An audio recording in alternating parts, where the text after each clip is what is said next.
Arkadaşlar hepinize merhabalar. Bugün yine çok güzel bir videoyla karşınızdayız. Bugün Ripple neden yükseldi, yükselmeye devam edecek mi? Bundan bahsedeceğiz. Öncelikle arkadaşlar bununla ilgili sizin için derin bir araştırma yaptım. Yaptığım araştırmalar sonucunda e, nelere ulaştım bunları sizinle paylaşmaya çalışacağım. Bu yüzden videoyu sonuna kadar takip etmenizde fayda var. Şimdi arkadaşlar ilk önce Ripple'ın toplam arzı yani toplam Ripple miktarı 100 milyar diyebiliriz.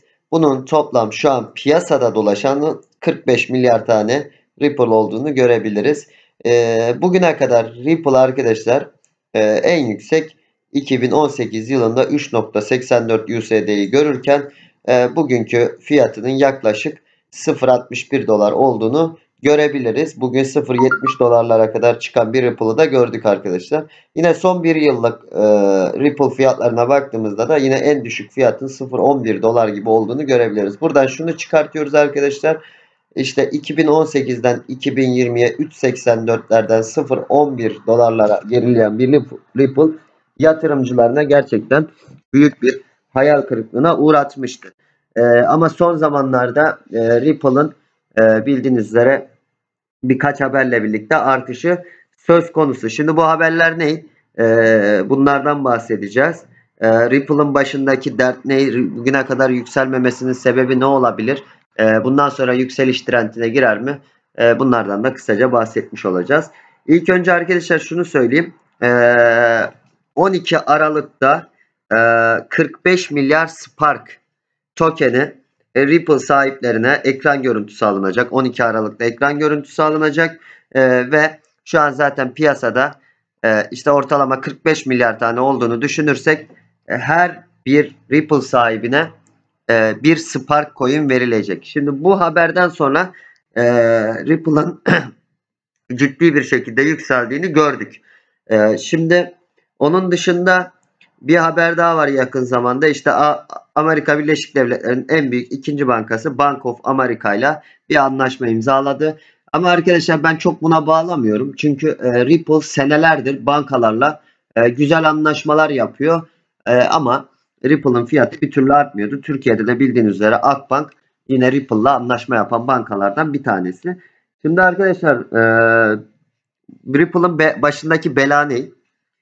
May Calab diye bir adam var arkadaşlar. May Calab diye. Bu Ripple'ın kurucularından bir tanesi. Bu tazminat olarak arkadaşlar Ripple'dan ayrılırken şu an Stellar'da arkadaşlar bir tane borsanın da ismini vermeyeyim kurucusu. Sonra o borsayı kurup tekrardan satıyor. Yaklaşık bazı kaynaklar 9 milyar tane diyor arkadaşlar. Bazı kaynaklar 9,5 milyar tane diyor. Ortalama arzın şu an dolaşan arzın %20'sine sahip olan bir adam. Bu adam da arkadaşlar Ripple'dan ayrıldıktan sonra şöyle bir şey diyor. Ben diyor ki sürekli işte bu Ripple'ları bitene kadar satacağım diyor. Ve satmaya başlıyor. Sonrasında dolayısıyla Ripple ekibi bunu istemediği için bir anlaşma yapıyorlar. 2016 yılında bir anlaşma yapıyorlar arkadaşlar. Şimdi verilere bakıyorum bir yandan. Mart 2020'ye geldiğimizde bu adamın hala 4,7 milyar Ripple'ı var. Ağustos'a geldiğimizde ise 3,9 milyar tane kalmış durumda. Yani ortalama %20'lik bir şeyden %10'a kadar düşmüş durumda.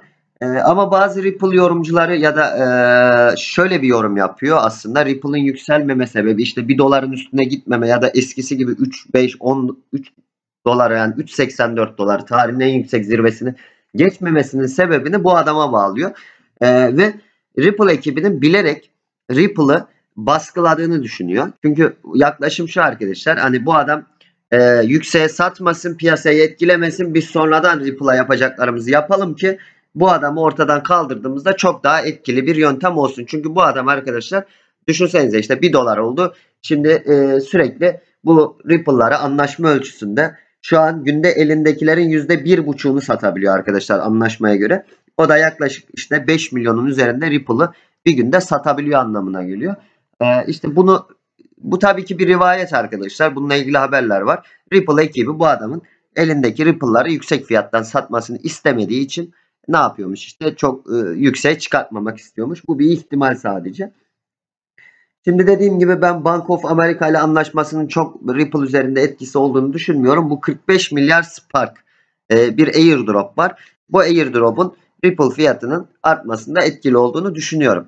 Şimdi artmaya devam eder mi konusuna gelmeden önce şunu da düşünmekte yarar var arkadaşlar.